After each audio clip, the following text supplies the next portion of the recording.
श्री राधा वल्लभ श्री हरिवंश। आज से मैं प्रतिदिन श्रीमद् भागवत का महापुराण का प्रतिदिन पाठ करूँगा, जो कि मैं YouTube पे भी इस बार डालूँगा।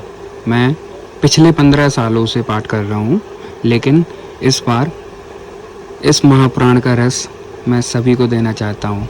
मैं हर रोज़ एक पाठ करूँगा, जिसमें बहुत समय लगता है, 1 साल भी लग जाए पूरा पाठ करने में, लेकिन प्रतिदिन एक पाठ करूँगा और मैं ज़रूर डालूँगा। आज से मैं शुरुआत कर रहा हूँ। श्री राधे। चलिए शुरू करते हैं। यह है प्रथम अध्याय, देवर्षि नारद जी की भक्ति से भेंट। सच्चिदानंद स्वरूप भगवान श्री कृष्ण को हम नमस्कार करते हैं, जो जगत की उत्पत्ति, स्थिति और विनाश के हेतु तथा आध्यात्मिक, अधिदैविक और अधिभौतिक तीनों प्रकार के तापों को नाश करने वाले हैं। जिस समय श्री सुखदेव जी का यज्ञोपवीत संस्कार भी नहीं हुआ था तथा लौकिक वैदिक कर्मों के अनुष्ठान का अवसर भी नहीं आया था, तभी उन्हें अकेले ही संन्यास लेने के लिए घर से जाते देखकर उनके पिता व्यास जी विरह से कातर होकर पुकारने लगे, बेटा बेटा तुम कहाँ जा रहे हो? उस समय वृक्षों ने तन्मय होने के कारण श्री सुखदेव जी की ओर से उत्तर दिया था, ऐसे सर्वभूत हृदय स्वरूप श्री सुखदेव मुनि को मैं नमस्कार करता हूँ। एक बार भगवत कथा मृत रस का स्वादन करने में कुशल मुनिवर सौनक जी ने नैमिषारण्य क्षेत्र में विराजमान महामती सूत जी को नमस्कार करके उनसे पूछा। सौनक जी बोले, सूत जी, आपका ज्ञान अज्ञान अंधकार को नष्ट करने के लिए करोड़ों सूर्यों के समान है। आप हमारे कानों के लिए रसायन अमृत स्वरूप सार गर्भित कथा कहिए। भक्ति, ज्ञान और वैराग्य से प्राप्त होने वाले महान विवेक की वृद्धि किस प्रकार होती है तथा वैष्णव लोग किस तरह इस माया मोह से अपना पीछा छुड़ाते हैं। इस घोर कलयुग में जीव प्रायः आसुरी स्वभाव के हो गए हैं। विविध क्लेशों से आक्रांत इन जीवों को शुद्ध बनाने में सर्वश्रेष्ठ उपाय क्या है? सूत जी, आप हमें कोई ऐसा शास्त्रार्थ साधन बताइए जो सबसे अधिक कल्याणकारी तथा पवित्र करने वालों में भी पवित्र हो तथा जो भगवान श्री कृष्ण की प्राप्ति करा दे। चिंतामणि केवल लौकिक सुख दे सकती है और कल्प वृक्ष अधिक से अधिक स्वर्गीय संपत्ति दे सकता है, परंतु गुरुदेव प्रसन्न होकर भगवान का योगी दुर्लभ नित्य बैकुंठ धाम दे देते हैं। सूत जी ने कहा, सौनक जी, तुम्हारे हृदय में भगवान का प्रेम है, इसलिए मैं विचार कर तुम्हें संपूर्ण सिद्धांतों का निष्कर्ष सुनाता हूँ, जो जन्म मृत्यु के भय का नाश कर देता है, जो भक्ति के प्रभाव को बढ़ाता है और भगवान श्री कृष्ण की प्रसन्नता का प्रधान कारण है। मैं तुम्हें वह साधन बतलाता हूँ, उसे सावधान होकर सुनो। श्री सुखदेव जी ने कलयुग में जीवों के कालरूपी सर्प के मुख्य का ग्रास होने का त्रास का आत्यंतिक नाश करने के लिए श्रीमद् भागवत शास्त्र का प्रवचन किया है। मन की शुद्धि के लिए इससे बढ़कर कोई साधन नहीं है। जब मनुष्य के जन्म जन्मांतर का पुण्य उदय हो जाता है, तभी उसे इस भागवत शास्त्र की प्राप्ति होती है। जब श्री सुखदेव जी राजा परीक्षित को यह कथा सुनाने के लिए सभा में विराजमान हुए, तब देवता लोग उनके पास अमृत का कलश लेकर आए। देवता अपना काम बनाने में बड़े कुशल होते हैं, अतः यहाँ सबने श्री सुखदेव मुनि को नमस्कार करके कहा, आप यह अमृत लेकर बदले में हमें कथामृत का दान कीजिए। इस प्रकार परस्पर विनिमय हो जाने पर राजा परीक्षित अमृत का पान करे और हम सब श्रीमद् भागवत रूप अमृत का पान करेंगे। इस संसार में कहाँ कांच और कहाँ महामूल्य मणि, कहाँ सुधा और कहाँ कथा। श्री सुखदेव जी ने कहा, उस समय देवताओं की हंसी उड़ा दी। उन्हें भक्ति शून्य कथा अन्य अधिकारी जानकर कथा अमृत का दान नहीं किया। इस प्रकार यह श्रीमद् भागवत की कथा देवताओं को भी दुर्लभ है। पूर्व काल में श्री महाभागवत के श्रवण से ही राजा परीक्षित की मुक्ति देखकर ब्रह्मा जी को भी बड़ा आश्चर्य हुआ था। उन्होंने सत्यलोक में तराजू बांधकर सब साधनों को तौला। अन्य सभी साधन तौल में हल्के पड़ गए। अपने महत्व के कारण भागवत ही सबसे भारी रहा। यह देखकर सभी ऋषियों को बड़ा विस्मय हुआ। उन्होंने कलयुग में इस भगवत रूप भागवत शास्त्र को ही पढ़ने सुनने से तत्काल मोक्ष देने वाला निश्चय किया। सप्ताह विधि से श्रवण करने पर यह निश्चय भक्ति प्रदान करता है। पूर्व काल में इसे दयापरायण सनकादि ने देवर्षि नारद को सुनाया था। यद्यपि नारद जी ने पहले ब्रह्मा जी के मुख से इसे श्रवण किया था, तथापि सप्ताह श्रवण की विधि तो उन्हें सनकादि ने ही बताई थी। शौनक जी ने पूछा, सांसारिक प्रपंच से मुक्त एवं विचरणशील नारद जी का सनकादि के साथ संयोग कहाँ हुआ और विधि विधान के श्रवण में उनकी प्रीति कैसे हुई? सूत जी ने कहा, अब मैं तुम्हें वह भक्तिपूर्ण कथा न सुनाता हूँ जो श्री सुखदेव जी ने मुझे अपना अनन्य शिष्य जानकर एकांत में सुनाया था। एक दिन विशालपुरी में बेचारो निर्मल ऋषि सत्संग के लिए आए। वहां उन्होंने नारद जी को देखा। सनकादि जी ने पूछा, ब्रह्मा जी, आपका मुख उदास क्यों हो रहा है? क्या आप चिंतातुर कैसे हैं? इतनी जल्दी जल्दी आप कहाँ जा रहे हैं और आपका आगमन कहाँ से हो रहा है? इस समय तो आप उस पुरुष के समान व्याकुल जान पड़ते हैं जिसका सारा धन लुट गया हो। आप जैसे आसक्ति रहित पुरुषों के लिए यह उचित नहीं है। इसका कारण बतलाइए।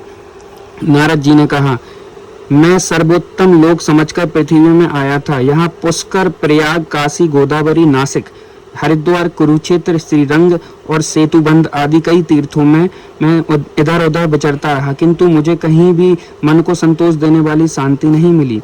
इस समय अधर्म के सहायक कलयुग ने सारी पृथ्वी को पीड़ित कर रखा है।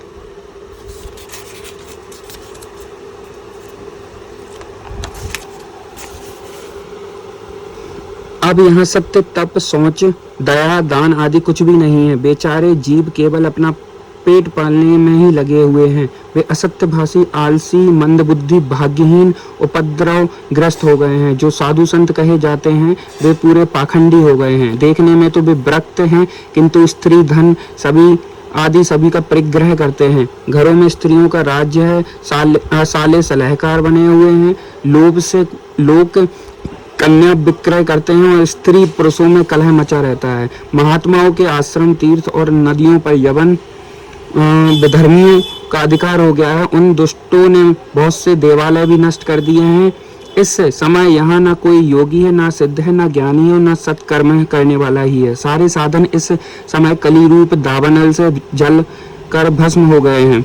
इस कलयुग में सभी देशवासी बाजारों में अन्न बेचने लगे हैं। ब्राह्मण लोग पैसे लेकर वेद पढ़ाते हैं और स्त्रियां वेश्यावृत्ति से निर्वाह करने लगी हैं। इस तरह कलयुग के दोष देखते और पृथ्वी पर विचरते हुआ मैं यमुना जी के तट पर पहुंचा, जहां भगवान श्री कृष्ण की अनेकों लीलाएं हो चुकी हैं। मुनिवर सुनिए, वहां मैंने एक बड़ा आश्चर्य देखा। वहां एक युवती स्त्री खिन्न मन से बैठी हुई थी। उसके पास दो वृद्ध पुरुष अचेत अवस्था में पड़े जोर जोर से सांस ले रहे थे। वह तरुणी उनकी सेवा करती हुई कभी उन्हें चेत कराने का प्रयत्न करती और कभी उनके आगे रोने लगती।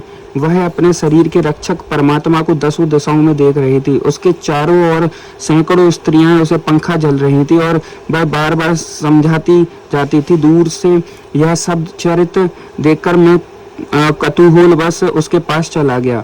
मुझे देखकर वह युवती खड़ी हो गई और बड़ी व्याकुल होकर कहने लगी। युवती ने कहा, अजी महात्मा जी, क्षण भर ठहर जाइए और मेरी चिंता को भी नष्ट कर दीजिए। आपका दर्शन तो संसार के सभी पापों को सर्वदा नष्ट करने वाला है।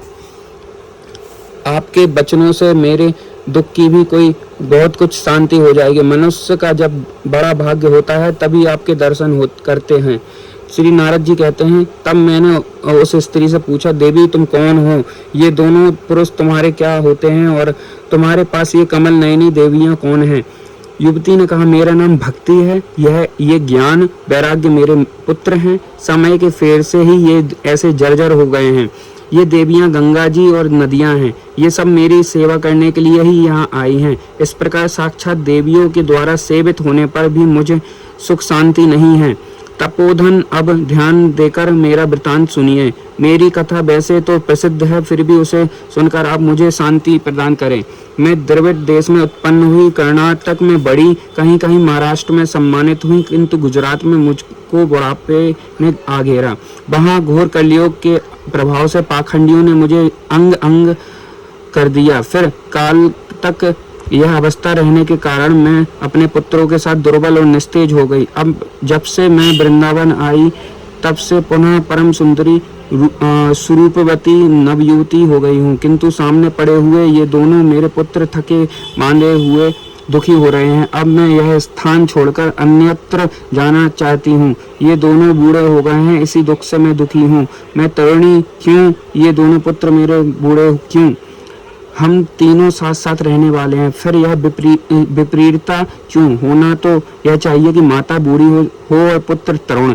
इसी से मैं आश्चर्यचकित चित्त से अपनी इस अवस्था पर शोक करती रहती हूँ। आप परम बुद्धिमान एवं योग निधि हैं, इसका क्या कारण हो सकता है, बताइए। श्री नारद जी ने कहा, साध्वी, मैं अपने हृदय में ज्ञान दृष्टि से तुम्हारे संपूर्ण दुख का कारण देखता हूँ। तुम्हें विषाद नहीं करना चाहिए, श्री हरि तुम्हारा कल्याण करेंगे। सूत जी कहते हैं, मुनिवर नारद जी ने एक क्षण में ही उसका कारण जानकर कहा। श्री नारद जी ने कहा, देवी सावधान होकर सुनो, यह दारुण कलयुग है। इसी से इस समय सदाचार, योग मार्ग और तप आदि सभी लुप्त हो गए हैं। लोग सठता और दुष्कर्म में लगकर अघासुर बन गए हैं। संसार में जहाँ देखो वहीं सत्पुरुष दुख से म्लान हैं और दुष्ट सुखी हो रहे हैं। इस समय जिस बुद्धिमान पुरुष को धैर्य बना रहे वही बड़ा ज्ञानी या पंडित है। पृथ्वी क्रमशः प्रतिवर्ष शेष जी के लिए भार रूप होती जा रही है। अब यह छूने योग्य तो क्या, देखने योग्य भी नहीं रह गई है और ना इससे कहीं मंगल ही दिखाई देता है।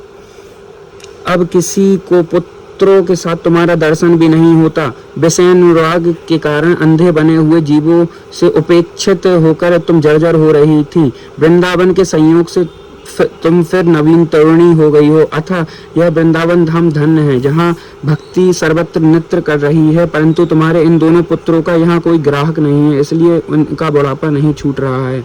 यहाँ इनको कुछ आत्मसुख, भगवत स्पर्श जनित आनंद की प्राप्ति होने के कारण ये सोते से जान पड़ते हैं। भक्ति ने कहा, राजा परीक्षित ने इस पापी कलियुग को क्यों रहने दिया?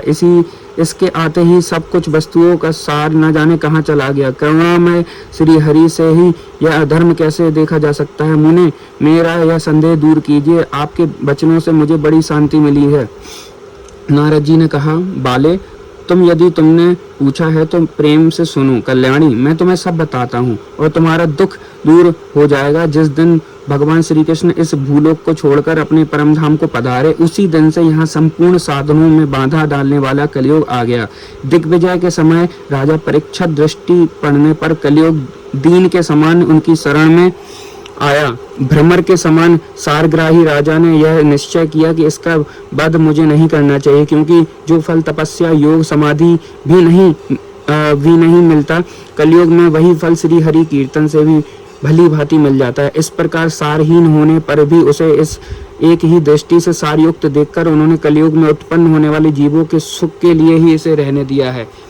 इस समय लोगों की कुकर्म में प्रवृत्ति होने के कारण सभी वस्तुओं का सार निकल गया है और पृथ्वी के सारे पदार्थ बीजहीन भूसों की समान हो गए हैं। ब्राह्मण केवल अन्न धनादि के लोभवश घर घर एवं जन जन को भागवत की कथा सुनाने लगे हैं। इसलिए कथा का सार चला गया। तीर्थों में नाना प्रकार के अत्यंत घोर कर्म करने वाले नास्तिक और नारकी पुरुष भी रहने लगे हैं। इसलिए तीर्थों में भी प्रभाव जाता रहा। जिनका चित्त निरंतर काम, क्रोध, महान लोभ, तृष्णा से तपता रहता है, वे भी तपस्या का ढोंग करने लगे हैं। इसलिए तप का भी सार निकल गया। मन पर काबू न होने के कारण तथा लोभ, दंभ और पाखंड का आश्रय लेने के कारण एवं शास्त्र का अभ्यास न करने से ध्यान योग का फल मिट गया। पंडितों की यह दशा कि वे अपनी स्त्रियों के साथ भैंसों की तरह रमण करते हैं। उनमें संतान पैदा करने की ही कुशलता पाई जाती है। मुक्ति साधन से वे सर्वदा अकुशल हैं। संप्रदाय अनुसार प्राप्त हुए वैष्णवता भी कहीं देखने में नहीं आती। इस प्रकार जगह जगह सभी वस्तुओं का सार लुप्त हो गया है। यह तो इस युग का स्वभाव ही है, इसमें किसी का भी दोष नहीं है। इसी से पुंडरीकाक्ष भगवान बहुत समीप रहते हुए भी यह सब सह रहे हैं। सूत जी कहते हैं, सोनक जी, इस प्रकार देवर्षि नारद के वचन सुनकर भक्ति को बड़ा आश्चर्य हुआ। फिर उसने जो कुछ कहा उसे सुनिए। भक्ति ने कहा, देवर्षि, आप धन्य हैं। मेरा बड़ा सौभाग्य था जो आपका समागम हुआ। संसार में साधुओं का दर्शन ही समस्त सिद्धियों का परम कारण है। आपका केवल एक बार का उपदेश धारण करके कयाधु कुमार प्रहलाद ने माया पर विजय प्राप्त कर ली थी। ध्रुव ने भी आपकी कृपा से ही ध्रुव पद प्राप्त किया था। आप सर्व मंगलमय और साक्षात श्री ब्रह्मा जी के पुत्र हैं, मैं आपको नमस्कार करती हूँ। श्री कृष्णाम चरण अस्तु। आज का पाठ पूर्ण हो गया है।